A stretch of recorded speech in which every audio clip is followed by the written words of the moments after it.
महिमा अलेख शरण गुरु ब्रह्मा महिमा अलेख शरण गुरु ब्रह्मा महिमा अलेख शरण।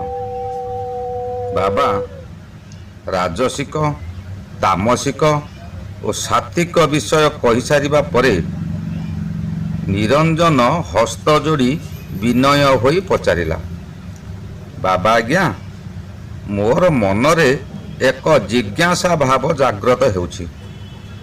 बाबा कहिले तुमे कुह निरंजन, तमर जहा जानिबार अछि पचारि समस्त विषय ज्ञात हेबा दरकार। निरंजन कहिले आमे कौन कले आमर ज्ञान उदय हेब, मनरु अज्ञानता दूर हेब, ताहा जानिबाकू मु इच्छा प्रकाश करुअछि। बाबा कहिले एही विषय भागवत गीतार चतुर्थ अध्याय रे अर्जुन को कहा जायतिला, ताहा सुन। श्रीकृष्ण अर्जुन को कहउछंती, हे अर्जुन पूर्वरु यही जोग कथा मु सूर्य देवं को कहितिले, सूर्य मनुराजा को कहितिले ओ मनुराजा इक्ष्वाकु को कहितिले। ए जोग को क्षत्रिय माने पालन करुतिले, जेते राजश्री माने थिले तांकर पुरुषानुक्रमे यह पालन करुतिले। क्रमे क्रमे यह लोप पाईगला। संभवतः यह मूर्ति पूजा आरंभ समयरु लोक देखाणिया मूर्ति पूजा करी निजर बहादुरी देखाइले आ ए सब कर्म को भूली गले। राजा महाराजा माने राज्यर मुख्य होइथिबारु तांको कथा समस्ते मानिबाकू बाध्य हेले। जेउ प्रजा एहाकू अमान्य कला ताहार मुंड काट हेला किंबा बंदी करी आत्मसमर्पण करने बाध्य हेला। तांकर इच्छा नथिले मध्य सेही अबांतर नियम मानिबाकू बाध्य हेला, नचेत सपरिवारर समस्तंकर मुंड काट हेबो किंबा शूली रे बसाई दिया जिवो। से समय रे शूली सर्वसाधारण सम्मुख रे दिया जाउथिला। से जंत्रणादायक मृत्यु प्रजा माने देखि भୟରେ थरहर हेउथिले। सेमाने संभवतः प्रथमे देवादेवी मूर्ति पूजा करने कहू नथिले, निजकू भगवान बोली परिचय देई निजर तैल चित्र पूजा करने को बाध्य करुथिले।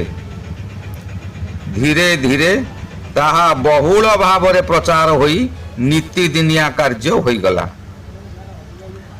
शैव माने शिवंकर मूर्ति पूजा कले, जैन माने जैन गुरुंकर मूर्ति पूजा कले, बौद्ध माने बुद्ध देवंकर मूर्ति पूजा कले, विष्णु भक्त माने विष्णु मूर्ति पूजा कले। यही जेते गुरुंकर यही परी जेते गुरुंकर मूर्ति पूजा कले, या द्वारा यज्ञ कर्म मान लोप पाईगला। एबे जेउ यज्ञ कर्म मान करा जाउछि ताहा अविधि रे हेउछि, जहा राजसिक तामसिक और मानसिक हेउछि, किंतु सात्विक भाव रे हेउ नाही।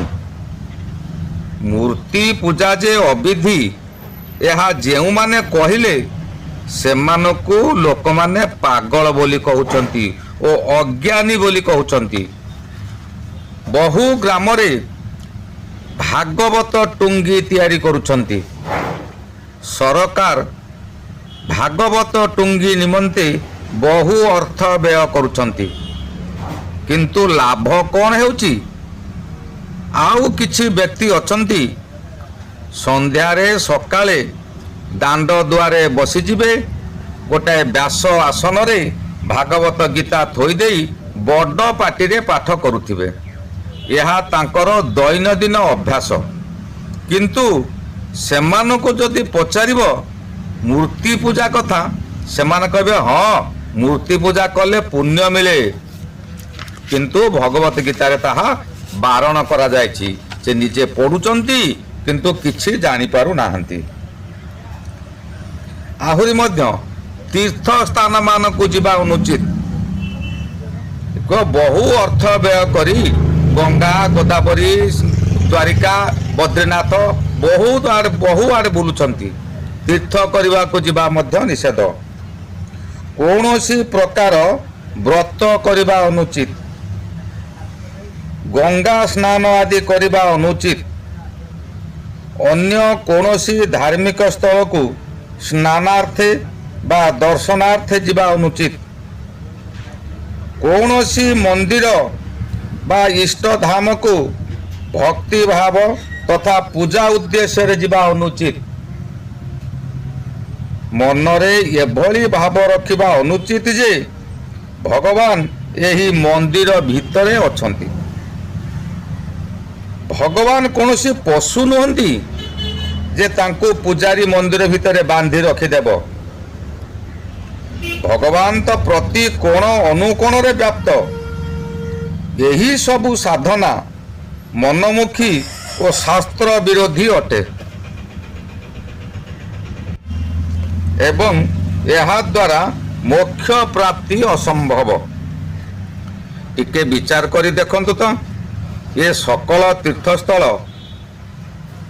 ଅଥବା ଜଗନ୍ନାଥ ମନ୍ଦିର, ବଦ୍ରୀନାଥ, ହରିଦ୍ୱାର, ମକ୍କା ମଦିନା, ଅମରନାଥ, ବୈଷ୍ଣବ ଦେବୀ, ବୃନ୍ଦାବନ, ମଥୁରା, ବାରାଣାସୀ, ଅଯୋଧ୍ୟାର ରାମ ମନ୍ଦିର, କାଶୀଧାମ, ଏହିପରି ଯେତେ ସମସ୍ତ ଅଛି ମସଜିଦ, ଗୁରୁଦ୍ୱାର, ଚର୍ଚ୍ଚ ଓ ଇଷ୍ଟଧାମ ଗୁଡ଼ିକ ଏପରି ଏକ ଏକ ସ୍ଥାନ ଯେଉଁଠାରେ କୌଣସି ସନ୍ଥ ଏକଦା ରହି ସେଠାରେ ନିଜର ଭକ୍ତି ଭାବନା କରି, ଭକ୍ତି ସାଧନା କରି, ଭକ୍ତି ରୂପୀ ଧନ ଯୋଗାଡ଼ କରି, ଶରୀର ପରିତ୍ୟାଗ କରି ନିଜ ଇଷ୍ଟଦେବଙ୍କ ଲୋକକୁ ଚାଲି ଯାଇଛନ୍ତି।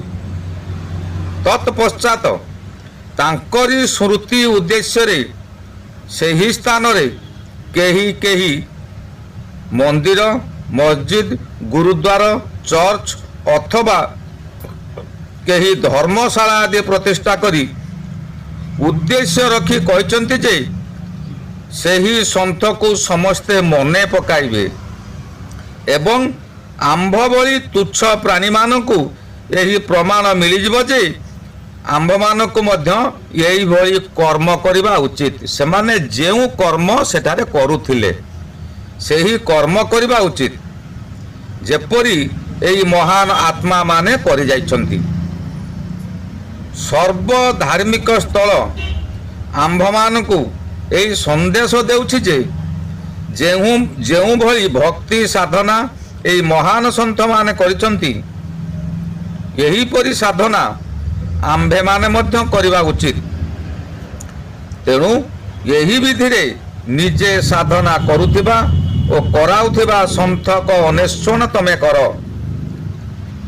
ତାପରେ ସେ ଯେପରି ନିର୍ଦ୍ଦେଶ ଦେବେ ସେହିପରି କର। କିନ୍ତୁ ପରବର୍ତ୍ତୀ କାଳରେ ଏହି ସ୍ଥାନ ଗୁଡ଼ିକରେ ପୂଜା ପାଠ ଆରମ୍ଭ ହୋଇଗଲା, ଯାହା ସମ୍ପୂର୍ଣ୍ଣ ବ୍ୟର୍ଥ ଏବଂ ଶାସ୍ତ୍ର ବିରୁଦ୍ଧ ମଧ୍ୟ ଅଟେ। ଏହି ସ୍ଥାନ ଗୁଡ଼ିକ ଏପରି ଏକ ନମୁନା। ଏଇଟାରେ ଲକ୍ଷ୍ୟ ରଖ, ଗୋଟିଏ ବଜାରରେ ଜଣେ ମିଠା କାରିଗର ଗୋଟିଏ ଦୋକାନ କରି ଜିଲାପି, ଲଡୁ, ରସଗୋଲା ଇତ୍ୟାଦି ତିଆରି କରି ନିଜେ ଖାଉଥିଲା ଏବଂ ନିଜ ସମ୍ପର୍କୀୟମାନଙ୍କୁ ଖୁଆଇ ଚାଲୁଥିଲା। ସେ ଦାନ ଧର୍ମ କରୁଥିଲା, ନିଜେ ଖାଇକି ଅନ୍ୟକୁ ଦେଉଥିଲା, ଅନ୍ୟର ମନ ମଧ୍ୟ ବୁଝୁଥିଲା। କିଛି ଦିନ ପରେ ସେ ବ୍ୟକ୍ତିଙ୍କର ମୃତ୍ୟୁ ହୋଇଗଲା। ଏବେ ସେହି ସ୍ଥାନରେ ନା ଦୋକାନୀ ଅଛି ନା ସେ ମିଠା ଅଛି, କେବଳ ତାଙ୍କରି ନାଁଟା ଅଛି ଯେ ଏହି ଲୋକର ମିଠା ଦୋକାନ। ଏବେ ସେ ଦୋକାନ ଆମକୁ ନା ମିଠାଇ ତିଆରି କରି ଶିଖେଇ ପାରିବ ନା ଆଉ ସେଭଳି ମିଠା ତିଆରି କରି ଦେଇପାରିବ। ଏବେ ଯଦି କେହି କୁହେ ଭାଇମାନେ ଆସନ୍ତୁ ସେହି ଦୋକାନ ନିକଟକୁ ଯିବା। ସେହିଠାରେ ସେହି ଦୋକାନୀ ମିଷ୍ଟାନ୍ନ ତିଆରି କରୁଥିଲେ, ଭଲ ଭଲ ମିଠା ତିଆରି କରୁଥିଲେ। ତାଙ୍କ ହାତରେ ଯେଉଁ ଜିନିଷ ତିଆରି କରୁଥିଲେ ତାହା ଅମୃତ ଭଳି ଲାଗୁଥିଲା। ଚାଲ ସେଠାକୁ ଯିବା, ସେହି ଦୋକାନଟିକୁ ଟିକେ ଦେଖି ଆସିବା, ତା ଚାରିପାଖରେ 7 ଥର ବୁଲି ଆସିବା। କ'ଣ ଦୋକାନ ଦେଖିଦେଲେ 7 ଥର ତା ଚାରିପାଖରେ ବୁଲି ଆସିଲେ ଆପଣଙ୍କୁ କ'ଣ ମିଠେଇ ଖାଇବାକୁ ମିଳିବ କି? ନା ମିଠା ମିଳିବ ନା ମିଠା ତିଆରି ଶିଖାଇବା କାରିଗର ମିଳିବ। ଏଥିପାଇଁ ଆପଣଙ୍କୁ ଠିକ୍ ସେହିଭଳି ଜଣେ ଦୋକାନୀକୁ ଖୋଜିବାକୁ ପଡ଼ିବ, ଯିଏ ପ୍ରଥମେ ଆପଣଙ୍କୁ ମିଠା ଖୁଆଇବ ଏବଂ ତିଆରି କରିବାର ବିଧି ମଧ୍ୟ ବତାଇ ଦେଇପାରିବ। ତାପରେ ସେ ଯେଭଳି କହିବେ କେବଳ ସେହିଭଳି ହିଁ କରିବ, ଅନ୍ୟ କିଛି ବି କରିବା ସମ୍ପୂର୍ଣ୍ଣ ମନା। ଠିକ୍ ଏହି ପ୍ରକାରେ ତୀର୍ଥ ସ୍ଥାନ ଗୁଡ଼ିକର ପୂଜା ନ କରି ସେହିଭଳି ସନ୍ଥକୁ ଖୋଜନ୍ତୁ, ଯିଏ ପୂର୍ଣ୍ଣ ପରମାତ୍ମାଙ୍କ ଭଳି ଶାସ୍ତ୍ର ଅନୁସାରେ କାର୍ଯ୍ୟ କରୁଥିବେ ଏବଂ ବତାଉଥିବେ ମଧ୍ୟ। ତାପରେ ସେ ଯେଉଁଭଳି କହିବେ ଆପଣ ଠିକ୍ ସେଇଭଳି ହିଁ କରିବେ, ନିଜ ମନ ଇଚ୍ଛାରେ ଭକ୍ତି କରିବେ ନାହିଁ। ଚତୁର ବ୍ୟକ୍ତିମାନେ ନିଜ ବଚନ ଦ୍ୱାରା ପୂର୍ଣ୍ଣ ପରମାତ୍ମା ପରମବ୍ରହ୍ମଙ୍କ ପୂଜାର ସତ୍ୟ ମାର୍ଗଦର୍ଶନ ନ କରାଇ ଅମୃତ ସ୍ଥାନରେ ମନମୁଖୀ ଉପାସନା, ଯେପରି ଭୂତ ପୂଜା, ପିତୃପୂଜା, ଶ୍ରାଦ୍ଧ ଦେବା, ଏହି 3 ଗୁଣର ପୂଜା ହେଲା କି ରଜଗୁଣ ବ୍ରହ୍ମା, ସତ୍ଗୁଣ ବିଷ୍ଣୁ, ତମଗୁଣ ଶିବଙ୍କର, ତଥା ବ୍ରହ୍ମ ହେଲା କାଳଙ୍କ ପୂଜା ମନ୍ଦିର, ମସଜିଦ, ଗୁରୁଦ୍ୱାର, ଚର୍ଚ୍ଚ ଏବଂ ତୀର୍ଥ ଉପବାସ ଭଳି ଯେତେ ଉପାସନା କରନ୍ତି ତାହା ତମ ଦେହରେ ଗୋଟିଏ ବଥ ହୋଇ ଘାରୁ ପୂଜ ନଳୀକୁ ଆଦର ସହ ଆଚମନ ବା ସେବନ କରିବା ଭଳି ଅଟେ। ପରମ ସୁଖଦାୟକ ପୂର୍ଣ୍ଣ ବ୍ରହ୍ମ ସାଧାରଣ ବେଶଭୂଷାରେ ଯେପରି କୌଣସି ସନ୍ଥ ଶରୀର ତ୍ୟାଗ କଲେ କୁହାଯାଏ ସେ ମହାତ୍ମା ଚୋଲା ଛାଡ଼ିଗଲେ। ସତଲୋକର ସେହି ଶରୀର ସମ ଅନ୍ୟ ତେଜପୁଞ୍ଜର ଶରୀର ଧାରଣ କରି ସାଧାରଣ ବ୍ୟକ୍ତିଙ୍କ ପରି ଜୀବନ ବିତାଇ କିଛି ଦିନ ସଂସାରରେ ରହି ନିଜ ଶବ୍ଦ ସାକ୍ଷୀ ମାଧ୍ୟମରେ ସତ୍ୟ ଜ୍ଞାନକୁ ବର୍ଣ୍ଣନା କରି ପୂର୍ଣ୍ଣ ପରମାତ୍ମାଙ୍କ ବିଷୟରେ ଲୁଚି ରହିଥିବା ବାସ୍ତବିକ ସତ୍ୟ ଜ୍ଞାନ ତଥା ଭକ୍ତିକୁ ଜାଗ୍ରତ କରନ୍ତି। ଯେଉଁ ଶାସ୍ତ୍ର ବିଧିକୁ ତ୍ୟାଗ କରି ନିଜ ଇଚ୍ଛା ଅନୁସାରେ ମନମୁଖୀ ଆଚରଣ କରନ୍ତି ସେ ନା ସିଦ୍ଧିକୁ ପ୍ରାପ୍ତ ହୋଇଥାନ୍ତି, ନା ପରମ ଗତିକୁ, ନା ସୁଖକୁ। ଏହା ଗୀତା 16 ଅଧ୍ୟାୟର 23 ନମ୍ବର ଶ୍ଲୋକରେ ଅଛି। ଗୀତା ଅଧ୍ୟାୟ 6ର ଶ୍ଲୋକ 16ରେ ଅଛି। ଶ୍ରୀକୃଷ୍ଣ କହୁଛନ୍ତି ଅର୍ଜୁନକୁ, ହେ ଅର୍ଜୁନ, ଏହି ଯୋଗ ଅର୍ଥାତ୍ ଭକ୍ତି ନା ତ ଏହି ଯୋଗର ଭକ୍ତି ଅର୍ଥାତ୍ ନା ତ ବହୁତ ଖାଇବା ବ୍ୟକ୍ତିର ଯୋଗ, ନା ଆଦୌ ନ ଖାଇବା ବ୍ୟକ୍ତିର ଯୋଗ, ନା ଏକାନ୍ତ ସ୍ଥାନରେ ଆସନରେ ବସି ସାଧନା କରିବା ଯୋଗ, ନା ବହୁତ ଶୟନ କରୁଥିବା ସ୍ୱଭାବଯୁକ୍ତ ବ୍ୟକ୍ତିର, ନା ସଦା ସର୍ବଦା ଜାଗ୍ରତ ରହିବା ବ୍ୟକ୍ତିର। ପିତୃପୁରୁଷ ପୂଜା କରିବା ଗୀତାରେ ସମ୍ପୂର୍ଣ୍ଣ ନିଷେଧ କରାଯାଇଛି। କୌଣସି ପ୍ରକାରର ପିତର ପୂଜା ଓ ଶ୍ରାଦ୍ଧ ଆଦି ଦେବା ଅନୁଚିତ। ଭଗବାନ ଶ୍ରୀକୃଷ୍ଣ ମଧ୍ୟ ଏହି ପିତୃପୁରୁଷ ପୂଜା ଓ ଭୂତ ପୂଜା ଆଦି କରିବା ପାଇଁ ସମ୍ପୂର୍ଣ୍ଣ ମନା କରିଛନ୍ତି। ଏହା ଗୀତା ଅଧ୍ୟାୟ 9ର ଶ୍ଲୋକ 25ରେ କହିଛନ୍ତି, ଯାନ୍ତି ଦେବବ୍ରତା ଦେବାନ ପିତୃତ୍ରନ ଯାନ୍ତି ପିତୃଦତା ଭୂତାନି ଯାନ୍ତି ଭୂତେଜା ମଜ୍ଜାଜୀନଂ ଅପିମାମ। ଅର୍ଥାତ୍ ଦେବତାମାନଙ୍କର ପୂଜା କରୁଥିବା ମନୁଷ୍ୟ ଦେବତାମାନଙ୍କୁ ପ୍ରାପ୍ତ ହୁଅନ୍ତି। ପିତୃପୁରୁଷଙ୍କୁ ପୂଜା କରୁଥିବା ମନୁଷ୍ୟ ପିତୃପୁରୁଷଙ୍କୁ ପ୍ରାପ୍ତ ହୁଅନ୍ତି। ଭୂତମାନଙ୍କର ପୂଜା କରୁଥିବା मनुष्य भूत प्रेत को प्राप्त हुंती।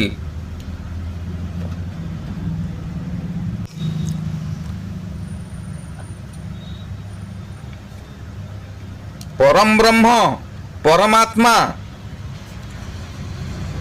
परम ब्रह्म परमात्मा को जो माने पूजा करती से माने परम गति लाभ करती। एथिपाई से ही परमेश्वरंकर भक्ति करवा उचित जहांक द्वारा पूर्ण मुक्ति संभव होता है। से ही परमात्मा पूर्ण ब्रह्म सत्य पुरुष अटंती। यार कारण यार प्रमाण गीता अध्याय 18 अध्यायर श्लोक 46 रे अछि। यार अनुवाद हैला जेउ परमेश्वरंक ठारू संपूर्ण प्राणी मानकर उत्पत्ति होई अछि एवं जहांक ठारू ये समस्त जगत व्याप्त निज स्वाभाविक कर्म द्वारा से ही परमेश्वरंकर पूजा करी मनुष्य परम सिद्धि को प्राप्त होता है। किंतु मूर्ति पूजा भूत पूजा रे यह शांति मिले नहीं। निरंजन एतिकी थाऊ यहाँ परे भिक्षा परे पुणी कहबी अलेख परम ब्रह्म शरणं अलेख परम ब्रह्म शरणं अलेख परम ब्रह्म शरणं।